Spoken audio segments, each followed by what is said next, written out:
शिव पुराण कहता है, सूत जी महाराज कहते हैं, ऋषियों भगवान की पूजा करना हो तो अपनी, ठीक है अपनी पॉकेट जरूर देखो, लेकिन अधिक से अधिक, अब देखो भगवान विष्णु को, विष्णु भगवान शिव जी की पूजा, अब हमें फल नहीं मिलता तो फल कैसे मिले? हम जैसा करेंगे वैसे ही तो फल मिलेगा ना।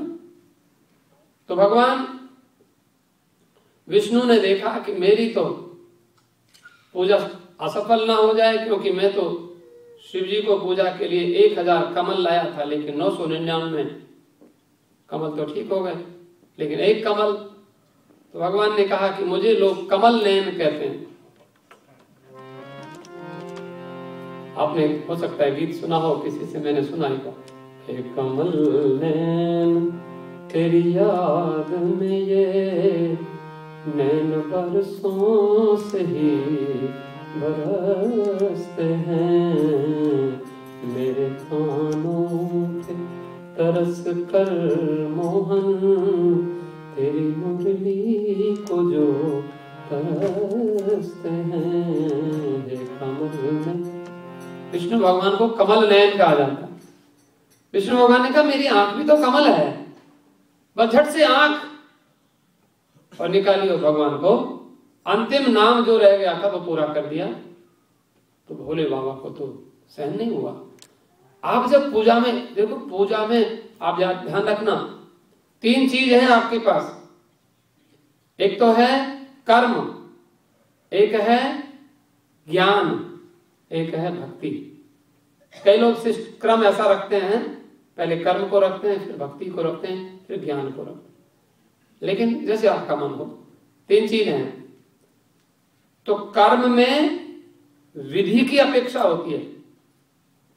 आप अच्छे विद्वान पंडित से कराते हैं, क्योंकि कोई पूजा में कोई विधि छूट ना जाए। रिचुअल्स, आप रिचुअल्स जो करेंगे फिजी के अकॉर्डिंग करेंगे कि यूएसए के अकॉर्डिंग करेंगे, लेकिन वो तो इंडियन, अगर इंडियन रिचुअल्स करने हैं तो भारत के अनुकूल करने होंगे, जैसे भारतीय परंपरा है। फिजी वाले बहुत अच्छा भारत की परंपरा को, मैंने तो देखा, कई वर्षों से मैं देख रहा हूं कि जो भारतवर्ष वाले कई रिचुअल्स को भूल गए, फिजी वाले बोलते नहीं, बहुत याद रखते। शादी में कहां कहां कैसे कैसे क्या क्या रिचुअल्स किए जाते हैं, सचमुच। तो वो कर्मकांड में विधि चाहिए, और ज्ञान में विचार चाहिए। विचार क्या? सब संस्कृत का शब्द है विचार। विचिर पृथक भावे, अलग अलग करना। शरीर और आत्मा एक नहीं हो सकते, जड़ और चेतन एक नहीं हो सकते। जड़ अलग है, चेतन अलग है। ये विवेक, इसको विचार कहते हैं। विचिर पृथक भावे, अलग अलग करना। तो ज्ञान में आपको अलग करना होगा। स्थूल शरीर, सूक्ष्म शरीर, कारण शरीर, अन्नमय कोश, प्राणमय कोश, विज्ञानमय कोश, आनंदमय कोश, अन्नमय कोश, प्राणमय कोश, मनोमय कोश, विज्ञानमय कोश, आनंदमय कोश। 5 कोशों के भीतर जो आत्मा है, कोशों से अलग है। स्थूल शरीर, सूक्ष्म शरीर, कारण शरीर, वो शरीर है, लेकिन उस शरीर के भीतर जो आत्मा है वो विवेक, विचार। तो ज्ञान में जब तक विचार आपको नहीं होगा, जड़ चेतन ही ग्रंथि परी गई, जदपि मृषा छूटत कठिन ईश्वर अंश जीव अविनाशी, चेतन अमल सहज सुख राशि, सो माया बस भयव गोसाई, बंध्यो कीर मरकट की नाई। ये ज्ञान है। ये गरुड़ जी ने काकभूषुंडी जी से सुना। उत्तरकांड में आप पढ़ते हैं, काकभूषुंडी जी ने गरुड़ जी को जो सुनाया वो ज्ञान। ये चाहिए, ज्ञान में विचार चाहिए। तो कर्म में विधि चाहिए, ज्ञान में विचार चाहिए, और भक्ति में क्या चाहिए? भक्ति में श्रद्धा। बहुत बढ़िया। और श्रद्धा माने भक्ति में भाव चाहिए। भाव, श्रद्धा भी ठीक है, श्रद्धा होगी तभी तो भाव बनेगा। तो कर्म में विधि चाहिए, और ज्ञान में विचार चाहिए, और भक्ति में भाव चाहिए। भाव के बिना भक्ति नहीं होती। हमारे महात्मा तो कहते हैं, भाव बिना बाजार में वस्तु मिले नहीं मोल, तो भाव बिना प्रभु क्यों मिले, भाव सहित हरि बोल। भाव के बिना तो आप भले ही वैसे में रहते हैं, भगवान की कृपा है, लेकिन भाव के बिना तो कोई वस्तु नहीं मिलती। आलू भी खरीदते हैं तो भाई किस भाव है पूछते हैं, कोई सब्जी लेते हैं तो बड़ी बड़ी चीज लेने में तो भाव करना होता है वो, लेकिन वो भाव दूसरा है, पर ये भाव चाहिए। तो भगवान विष्णु को जो भाव, इमोशंस, आपके भीतर भाव होता है तभी आप मंदिर में आते हैं, बैठते हैं, भावना से बैठते हैं, श्रद्धा से कथा सुनते हैं। तो विष्णु भगवान को गतो भक्त्युद्रेक परिणति मसौ चक्र वपुषा, संस्कृत का शब्द है। आंख को संस्कृत में क्या कहते हैं? दृश्य प्रेक्षणे धातु से दर्शन शब्द निष्पन्न होता है। कर्ण में ल्युट प्रत्यय होकर कर्णे ल्युट, पाणिनि जी का व्याकरण है, ग्रामर, संस्कृत ग्रामर, उसमें उसको ल्युट को अन आदेश होता है, दृश्य धातु है तो शब्द बनता है दर्शन। दर्शन माने आंख। दर्शन शब्द का मीनिंग है, संस्कृत का शब्द है दर्शन। हम लोग दर्शन करते हैं, वो भी ठीक है, वो भी दर्शन है, लेकिन दर्शन माने आंख। दृश्यते अनेन इति दर्शनम, जिससे देखा जाए, दृष्टि का साधन, तो दर्शन आंख को कहते हैं। बड़े लोगों को कोई चीज दे दो तो वो लोग, आपने बड़ों को कभी देखा होगा, बहन भाई के घर आती है, भाई बहुत पैसे वाला है, एक मिठाई का डिब्बा ले आती है, राखी के त्योहार पर एक राखी बांध देती है, $2-4 की राखी, $10-20 का कोई मिठाई और कोई वस्त्र कुछ ले आती है। भाई सोचता है $100 बहन का खर्च हो गया होगा तो $500 देता है कम से कम उसको। $100 मेरी बहन ने खर्च किया राखी पर, तो 500 तो कम से कम दें। आपके घर कोई ब्राह्मण आ जाते हैं आपकी बेटी की शादी में, आपको $100 की कोई चीज देते हैं तो आप 500 दे देते हैं। पंडित जी हमारे घर आए हैं, कितना अच्छा किया, दर्शन दिया, आशीर्वाद दिया हमारी बेटी को। बड़े लोगों का स्वभाव है, कोई उनको देता है तो कहीं ना कहीं से वो सोचते हैं कि हमको दिया है तो हमें ज्यादा देना है। तो विष्णु ने मुझे आंख चढ़ाई है। आंख को संस्कृत में दर्शन कहते हैं। भगवान ने आंख के दर्शन के पहले सु लगा दिया और उसका नाम बन गया सुदर्शन। गतो भक्त्युद्रेक परिणति मसौ चक्र वपुषा, चक्र बन गया वो चक्र क्या है? सुदर्शन चक्र विष्णु भगवान के, लक्ष्मी नारायण के हाथ में, वो इन्हीं की आंख है। जब शिव जी को चढ़ाई, ये पुराण में कथा लिखी है, सूत जी महाराज कथा सुना रहे, और उसको लेकर भगवान ने क्या किया? त्रयाणाम रक्षायै त्रिपुरहर जागृति जगताम, सारे संसार में तीनों लोकों की रक्षा करने के लिए भोले बाबा विष्णु के साथ रहते हैं। सुदर्शन चक्र उन्हीं का दिया हुआ, उनकी कृपा से। तो हम कोई चीज भगवान को दे देते हैं तो कितनी वो अधिक होकर हमको मिलती है। आप जरा सुन लीजिए, थोड़ा सा हम काशी की एक परंपरा बताएं। शिव जी की पूजा आप करते हैं, जरूर करेंगे, करना है। हम थोड़ी सी कथाएं आपको जितना हो सकेगा सुनाएंगे।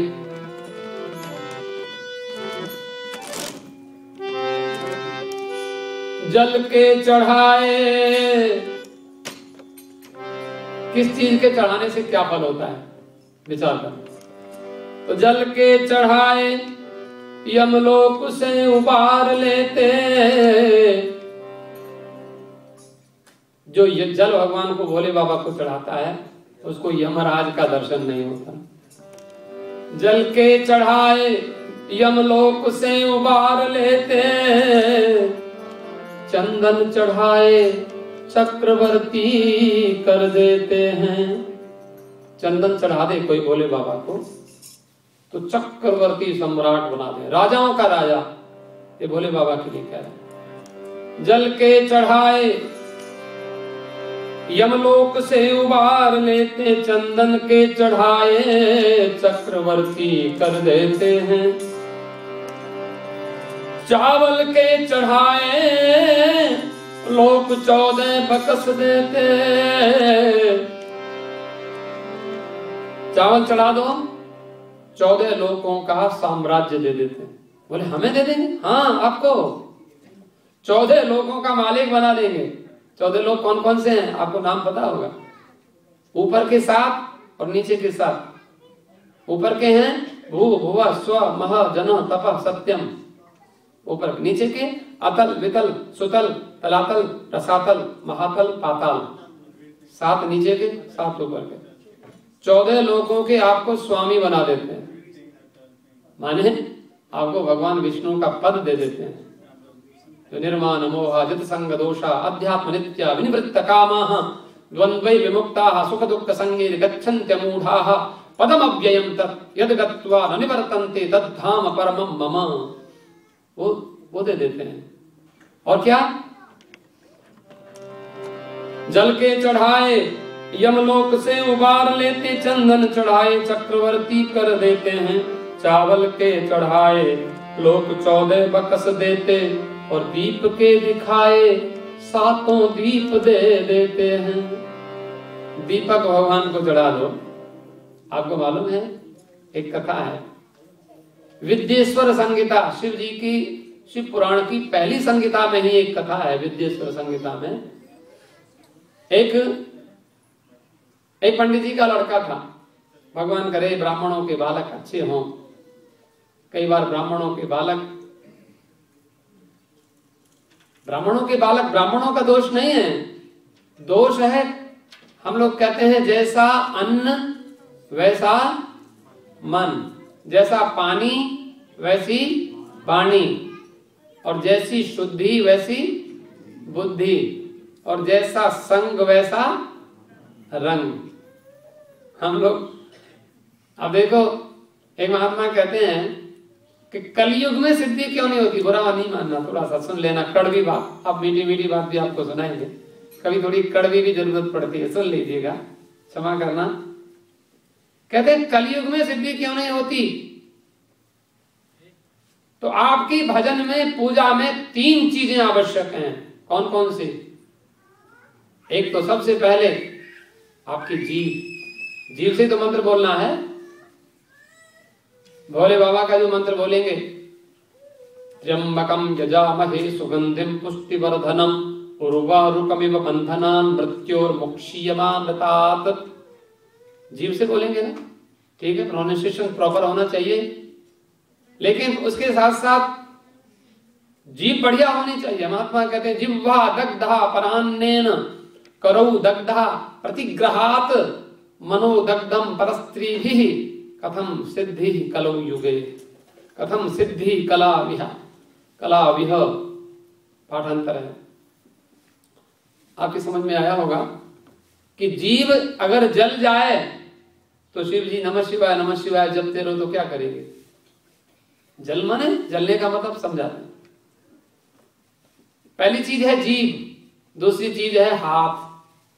हाथ से भगवान को पूजा करेंगे, कमल चढ़ाएंगे, फूल चढ़ाएंगे, हाथ से भगवान की आरती करेंगे। हाथ जरूरी है ना, जीव जरूरी है, हाथ जरूरी है, उसके बाद मन। पूजा की सामग्री सारी आपके पास है, लेकिन 3 चीजें ये सामग्री आपके पास जरूर होनी चाहिए। जीव आपकी, हाथ और आपका मन, तीनों सबसे बड़ी सामग्री हैं। और ध्यान देना, कहते हैं हमारे पास तो जीव है, हाथ है, मन है तो सही, लेकिन कैसे है? बोले जले हुए हैं। बोले जले हुए? हमारी जीव तो जली नहीं, हमारे हाथ तो जले नहीं, हमारा मन तो जला हुआ नहीं है। बोले जला हुआ दिखाई नहीं पड़ता है, वो हम बताते हैं कैसे जलता है। ये मेरा कहना नहीं है, हमारे शास्त्रों की बात है। कहते कलयुग में ये थोड़ा सा समझदारी से पूजा करना कि जली हुई जीभ, जला हुआ हाथ और जला हुआ मन लेके पूजा नहीं करना। बोले क्या है, कैसे जलता है? तो जिह्वा दग्धा परान्नेन, हमारे मेहनत करें खूब खून पसीने से, जो भगवान दे दें वो रोटी खाएं तो जीभ कभी नहीं जलेगी।